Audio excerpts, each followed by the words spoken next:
રફતારના રાક્ષસોને કરવી છે જે નશાની હાલતમાં લોકોનો ભોગ લઈ રહ્યા છે।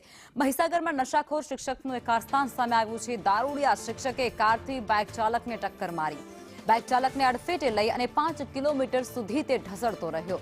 બાઇક ચાલક બોનટ પર હોવા છતાં તેમના દ્વારા કાર ઊભી નહોતી રાખવામાં આવી। મોડાસા લુણાવાડા રોડ પર આ આખી ઘટનાને અંજામ આપવામાં આવ્યો છે, જેમાં કાર ચાલક શિક્ષક મનીષ પટેલ નશામાં ચિક્કાર જોવા મળ્યો। કારમાંથી દારૂની બોટલ પણ મળી આવી છે। બાઇક ચાલકને ઈજા પહોંચતાની સાથે જ તેને વડોદરા ખસેડવાની ફરજ પડી છે। 2 યુવકો બાઇક પર દાહોદ જઈ રહ્યા હતા, જેમાં એક યુવક બોનટ પર પછડાયો હતો અને એક નીચે પટકાયો હતો, જેમાં શિક્ષક મનીષ પટેલ અને તેના ભાઈની પણ ધરપકડ કરી લેવામાં આવી છે। આગળની તજવીજ અને કાર્યવાહી હાથ ધરાઈ છે।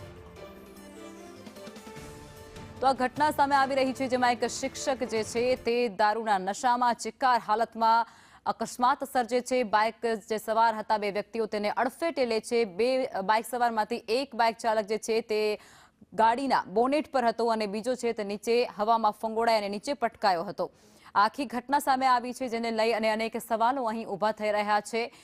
જે બાળકોને જ્ઞાન પીરસતા હોય છે તેવા શિક્ષકો, જે બાળકોનું ભવિષ્ય ઉજ્જવળ કરવાના હોય એવા શિક્ષકો જ્યારે નશાની હાલતમાં ચિક્કાર થઈ અને હાઈવે પર નીકળી પડે છે, લોકોને અડફેટે લે છે, લોકોના જીવ સાથે રમત રમે છે, ત્યારે અનેક સવાલો અહીં ઊભા થાય છે। વારંવાર જે પોલીસ પણ એવા દાવા કરતા હોય છે કે અમે નાઇટ પેટ્રોલિંગ કરતા હોઈએ છીએ, અને આ બધા વચ્ચે આ ઘટના સામે આવી ત્યારે પોલીસની કામગીરી પર પણ અહીં સવાલ ઊભા કરી રહી છે। તો આ એવી બધી ઘટનાઓની આ તસવીરો સામે આવી રહી છે, જેમાં અકસ્માતને લઈ અને આ વિગતો આપી રહી છે। બોનેટ પર જે એક યુવક છે તે લટકતી હાલતમાં જોવા મળી રહ્યો છે। બીજી તસવીર એવી છે કે જેમાં નશામાં ધૂત એક શિક્ષક જે કાર ચલાવી રહ્યો છે તેના વિઝ્યુઅલ્સ છે, અને બીજી કારમાં દારૂની બોટલ મળી આવી છે તેના પણ તસવીરો અમે તમને ટીવી સ્ક્રીન પર બતાવી।